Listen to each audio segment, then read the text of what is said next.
नमस्कार दोस्तों, स्वागत है आपका फिर से एक नई वीडियो में। कैसे दुनिया का तीसरा सबसे अमीर आदमी कॉर्पोरेट हिस्ट्री की सबसे बड़ी ठगी कर रहा था।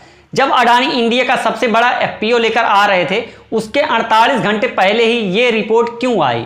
आपने अगर हर्षद मेहता मूवी देखी होगी तो उसमें एक डायलॉग था कि मैं अगर डूबूंगा तो अकेले नहीं डूबूंगा, सबको लेके डूबूंगा।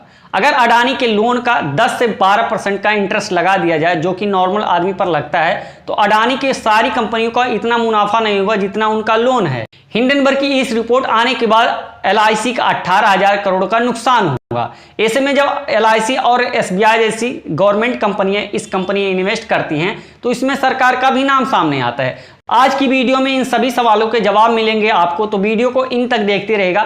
चैनल पर पहली बार आया हो तो चैनल को सब्सक्राइब करके बेल आइकन प्रेस कर लीजिएगा ताकि ऐसी वीडियो आपको आगे देखने को मिलती रहे। हालांकि दोस्तों, आप वीडियो तो देखते हो बट चैनल को सब्सक्राइब नहीं करते, जो कि टोटली फ्री ऑफ कॉस्ट है। अगर आप चैनल को सब्सक्राइब करते हो तो हमको एक गजब लेवल का मोटिवेशन मिलता है और आपको नोटिफिकेशन मिलता है। तो प्लीज चैनल को सब्सक्राइब कर लीजिएगा और बेल आइकन को प्रेस कर लीजिएगा ताकि ऐसी वीडियो आपको आगे मिलती रहे। तो चलिए दोस्तों, स्टार्ट करते हैं। Adani Group companies are continuing to face backlash after a report from Hindenburg Research. 24 जनवरी को हिंडनबर्ग की रिपोर्ट आते ही अदानी ग्रुप ने इसका खंडन कर दिया A था। major short seller, Hindenburg Research. Hindenburg Research. Hindenburg Research. The Hindenburg Research. Hindenburg ने जब अपनी रिपोर्ट जारी की थी तब कहा था कि कॉर्पोरेट इतिहास का तो दोस्तों, पिछले हफ्ते हिंडनबर्ग रिसर्च नाम की एक अमेरिकन कंपनी एक रिपोर्ट निकालती है जिसमें बहुत बड़े और भारी एलिगेशन लगाती है इंडिया के सबसे richest man mister Gautam Adani पर। और नतीजा ये होता है कि इस रिपोर्ट के मात्र 3 दिन बाद ही $65 बिलियन का लॉस होता है अडानी ग्रुप की कंपनीज को।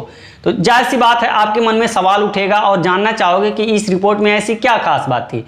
और इससे ज़्यादा दिलचस्प बात यह है कि हिंडनबर्ग की रिपोर्ट पर इतना ज़्यादा भरोसा है कि खुलेआम अडानी ग्रुप को चैलेंज दे दिया है कि अगर आपको हमारी रिपोर्ट पर भरोसा नहीं है तो हमारे खिलाफ लीगल केस कर लो, हम केस लड़ने के लिए तैयार हैं।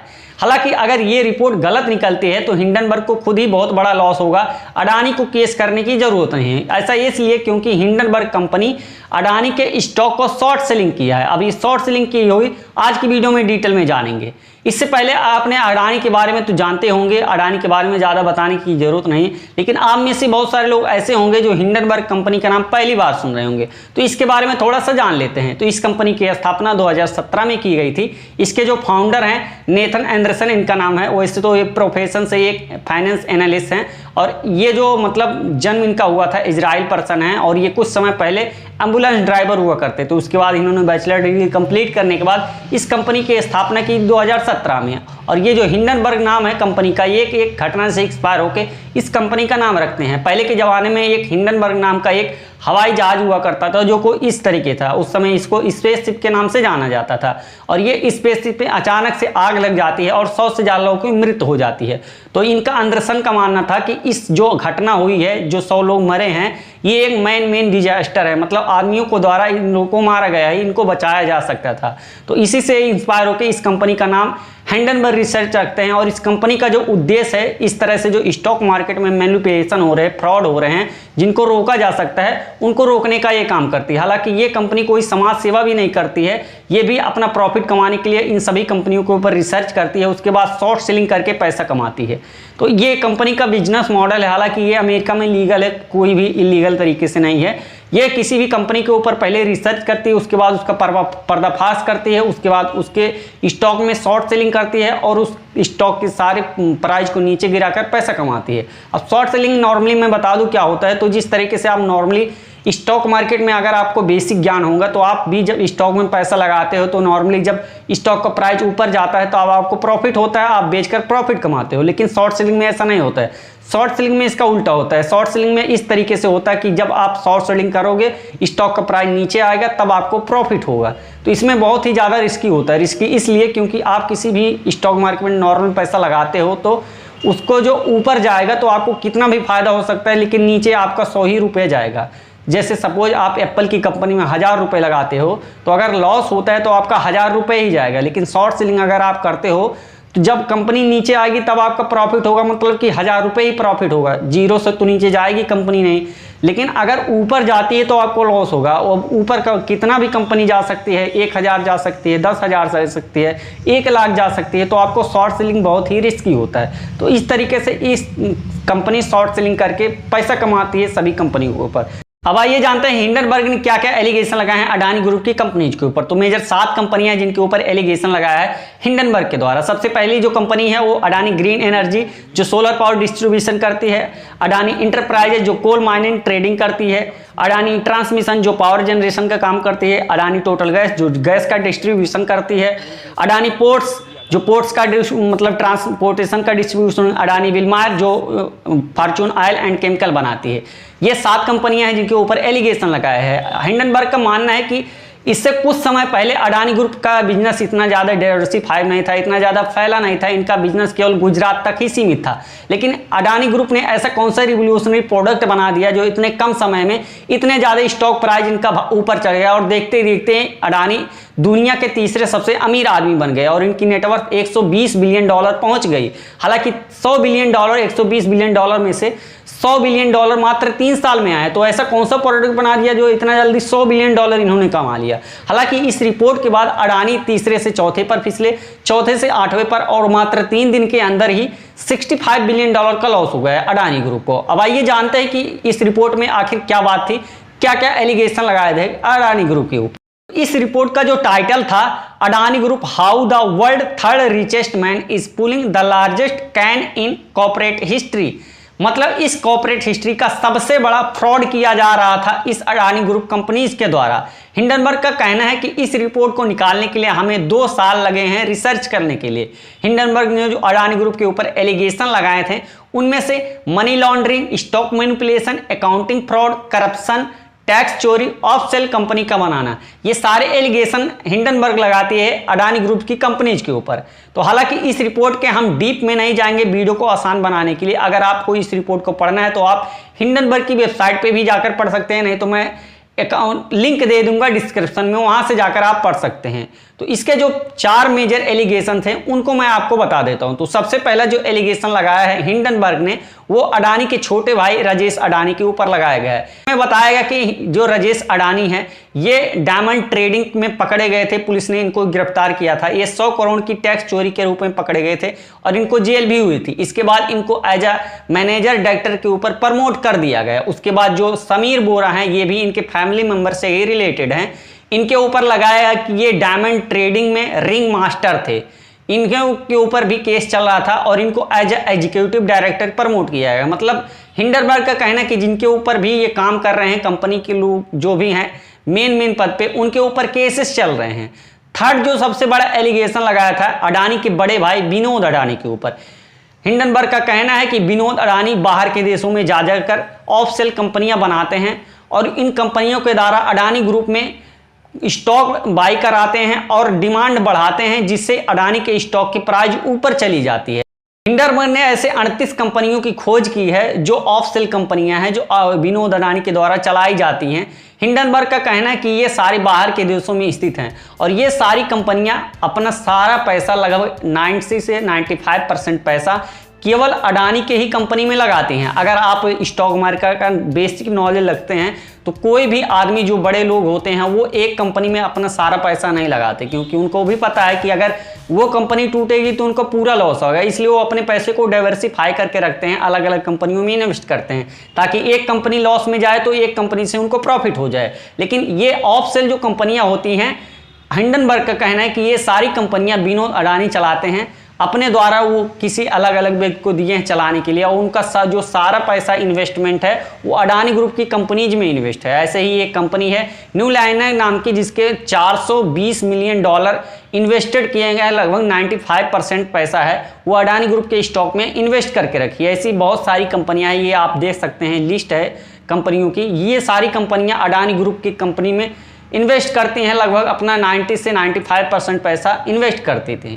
उसके बाद इस रिपोर्ट के जवाब में 27 जनवरी को अडानी की तरफ से रिस्पांस आता है। इस रिपोर्ट का जो टाइटल था myths of short seller. Adani का कहना है कि ये जो हमारे ऊपर एलिगेशन लगाए गए हैं, आप देख सकते हैं किस तरह से हमारी स्टॉक को इन्होंने शॉर्ट सेल किया है और अपना प्रॉफिट बनाने के लिए हमारे ऊपर एलिगेशन लगाते हैं। हालांकि अडानी ग्रुप के जो कंपनीज के मेन सीएफओ हैं उनके द्वारा बता दिया गया है कि इस रिपोर्ट की जो टाइमिंग है ये अडानी के जो इमेज है उनको खराब करने के लिए जो भी इनके ऊपर लगाए गए आरोप हैं अडानी ग्रुप की इमेज को खराब करने के लिए ये इसी समय निकाली गई, ताकि जब हम अपना पब्लिक ऑफरिंग ला रहे थे तभी इसको क्यों निकाला गया। ये अडानी ग्रुप के सीएफओ का कहना है। आप देख clearly betrays a brazen, malified intention to undermine Adani Group's reputation with the principal objective of damaging the upcoming follow-on public. सकते हैं ये किस तरीके से बोल रहे हैं। हालांकि 26 जनवरी को अडानी के जो मेन हेड हैं उनकी तरफ से हिंडनबर्ग को धमकी भी दी जा चुकी है कि आपके ऊपर हम लीगल एक्शन लेंगे। हालांकि हिंडनबर्ग ने यह भी बोल दिया है कि आप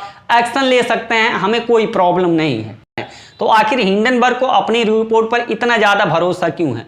इसलिए उसने शॉर्ट सेलिंग करके रखी है। तो आइए थोड़ा हिंडनबर्ग की थोड़ा हिस्ट्री जान लेते हैं। तो हिंडनबर्ग ने इससे पहले, ये कोई पहली बार नहीं है कि अडानी ग्रुप के ऊपर एलिगेशन लगाए। इससे पहले हिंडनबर्ग ने बहुत सारी कंपनियों के ऊपर एलिगेशन लगाए, जिनमें 16 से ज़्यादा कंपनियां हैं और जिनमें से लगभग 75% कंपनियां पूरी तरीके से दिवालिया घोषित हो चुकी, पूरी तरह से बर्बाद हो चुकी हैं, जिनके ऊपर एलिगेशन लगाया था हिंडनबर्ग ने। इनमें से जो कंपनियां हैं Wins finance, genius brand, Nikola, China motor resources neutralisation, ये सारी कंपनियां हैं जिनके ऊपर हिंडनबर्ग ने आरोप लगाए थे और ये सारी कंपनियां तबाह हो चुकी हैं। जिनमें से एक निकोला नाम की कंपनी थी जो ई व्हीकल बनाती थी। इसने बोला था हिंडनबर्ग ने कि ये झूठ बोल रही है, ये सारे गलत काम कर रही है, जिसकी वजह से मई 2020 में इन्होंने इसके बारे में रिपोर्ट निकाली थी। इसके मात्र 2 साल बाद 2022 में इसके लगभग 71% शेयर की वैल्यू टूट चुकी है। इसके सीईओ और मेन जो डायरेक्टर हैं इन्होंने कंपनी से इस्तीफा दे दिया और कंपनी पूरी तरह से बर्बाद हो गई। तो हालांकि देखा जाए तो हिंडनबर्ग का जो ट्रैक रिकॉर्ड है वो काफ़ी ज़्यादा अच्छा है। तो इस रिपोर्ट के जवाब में अडानी 29 जनवरी को 106 पेज का काउंटर अटैक करते हुए अपना जो रिपोर्ट निकालते हैं 413 पेजेस का, उसमें ये बताते हैं कि जो हिंडनबर्ग ने हमारे ऊपर एलिगेशन लगाए हैं वो अडानी के जो इमेज को ख़राब करने के लिए, पब्लिक में जो अडानी की इमेज बनी है उसको ख़राब करने के लिए ये रिपोर्ट निकाली गई है। और ये जो रिपोर्ट का टाइमिंग है ये हमारे एफपीओ को ख़राब करने के लिए की गई है। हालांकि इसमें ये भी अडानी ने द्वारा बोला गया है कि ये केवल अडानी पर ही नहीं अटैक है, ये पूरी इंडिया पर अटैक है, इंडिया की इकोनॉमी पर अटैक किया जा रहा है। अडानी के द्वारा कहना है कि जो भी हिंडनबर्ग की रिपोर्ट में 88 क्वेश्चन पूछे गए हैं उनमें से 65 क्वेश्चन, 65 क्वेश्चन के जवाब पब्लिकली अवेलेबल हैं। आप हमारी बैलेंस शीट पढ़ेंगे तो उसमें आपको मिल जाएंगे। जबकि 18 क्वेश्चन ऐसे हैं जो थर्ड पार्टी से रिलेटेड हैं, शेयर होल्डर से रिलेटेड हैं, जिनसे अडानी का कोई लेना देना नहीं है। बाकी 5 क्वेश्चन ऐसे हैं जो इमेजरी फैक्ट पर बेस्ड हैं, जिनका जवाबलेस हैं, इनके कोई भी जवाब नहीं दिए जा सकते। तो इसके रिस्पांस में हिंडनबर्ग का रिस्पांस आता है और हिंडनबर्ग बोलता है कि एक्चुअल में अडानी हमारे सवालों का जवाब दे ही नहीं रहे, वो सवाल का जवाब देने से बच रहे हैं और राष्ट्रवाद का सहारा ले रहे हैं। हिंडनबर्ग ने देशभक्ति को लेकर कहा है, fraud cannot be offsetted by nationalism, your bland response that ignore every key allegation be raised. मतलब आप हमारे सवालों का जवाब नहीं देना चाहते, आप केवल राष्ट्रवाद का सहारा लेकर बचना चाहते हैं। जबकि हम इंडिया के ऊपर कोई भी सवाल नहीं उठा रहे हैं, उसके सुपर पावर होने पर, उसके इकोनॉमी पर। हमको केवल अडानी ग्रुप, अडानी की कंपनी से कहना है, उनके ऊपर ही एलिगेशन हम लगा रहे हैं। हालांकि हिंडनबर्ग ने अपनी रिपोर्ट के चौथे ही पॉइंट में ये बात दर्शा दिया गया है कि अगर आपको हमारी रिपोर्ट पर भरोसा नहीं तो उसको साइड में रखकर अडानी के 7 मेजर कंपनियों का केवल फेस वैल्यू पर लेकर देखा जाए तो इनके 80 से 85% शेयर ओवर वैल्यूड हैं। तो इस तरीके से आप देख सकते हो अडानी के। आपको क्या लगता है कि आने वाले समय में ऐसी सिचुएशन बनी है विन एंड लूज की? अगर ये बात रिपोर्ट सच होती है तो अडानी को बहुत ही बड़ा लॉस होगा, और अगर ये रिपोर्ट गलत होती है तो हिंडनबर्ग को बहुत बड़ा लॉस होगा। तो आप अपनी राय रख सकते हैं। आपको जो भी आपको लगता है कि अडानी क्या सही है, क्या हिंडनबर्ग गलत है, आप अपनी राय कमेंट बॉक्स में बिंदास लिख सकते हैं। आप अपना राय ज़रूर दीजिएगा। और आने वाले टाइम में, अभी जब मैं ये वीडियो रिकॉर्ड कर रहा हूँ, इसके बाद ही 3-4 अपडेट ऐसी भी आई हैं जो अडानी ग्रुप के आने वाले समय में बहुत ही ज़्यादा परेशानियाँ बढ़ाने वाली हैं। इसके साथ ही जो एक सबसे बड़ी अपडेट है, अडानी अब दुनिया के 21वें सबसे बड़े अमीर आदमी हैं। इससे पहले वो 4थे नंबर पर गए, फिर 8वें पर गए, फिर 11वें पर, फिर 16 नंबर पर, फिर अभी 21 नंबर पर है। और अडानी टोटल $86 बिलियन का लॉस कर चुके हैं अपनी कंपनियों को द्वारा। और इसके अलावा एक क्रेडिट स्विस की नाम कंपनी है जिससे इन लोन लेते थे अपने बॉन्ड को गिरवी रखकर, वो इनके बॉन्ड को जीरो वैल्यूड करार दे दिया गया है। मतलब ये क्रेडिट स्विस के द्वारा बोल दिया गया है कि अब हम आपको लोन आपके बॉन्ड्स पर नहीं देंगे, अब आपको अलग कुछ गिरवी रखना होगा तभी हम लोन देंगे। इसके साथ ही LIC का 18,000 करोड़ का लॉस हुआ है इस रिपोर्ट के बाद, और यही SBI का शेयर प्राइस 5% टूटा है। तो इसमें गवर्नमेंट का भी नाम आगे आता है। जब ये गवर्नमेंट कंपनियां इन्वेस्ट करती हैं LIC और SBI जैसी, तो इसमें गवर्नमेंट का भी नाम आता है कि गवर्नमेंट इनके साथ मिली हुई है। हालांकि अभी गवर्नमेंट की तरफ से कोई भी रिस्पांस नहीं आया है इस रिपोर्ट से रिलेटेड। आपकी क्या राय है? आप अपनी राय इसमें रख सकते हैं। जो भी आपकी राय कमेंट बॉक्स में लिखिएगा। और अगर आपको जानकारी पसंद आए तो वीडियो को लाइक कीजिएगा। चैनल को सब्सक्राइब नहीं किया तो चैनल को सब्सक्राइब करके बेल आइकन प्रेस कर दीजिएगा, ताकि ऐसी ही वीडियो आपको आगे देखने को मिलती रहे। आज के लिए बस इतना ही, मिलते हैं फिर किसी नए वीडियो में। तब तक के लिए जय हिंद, जय भारत।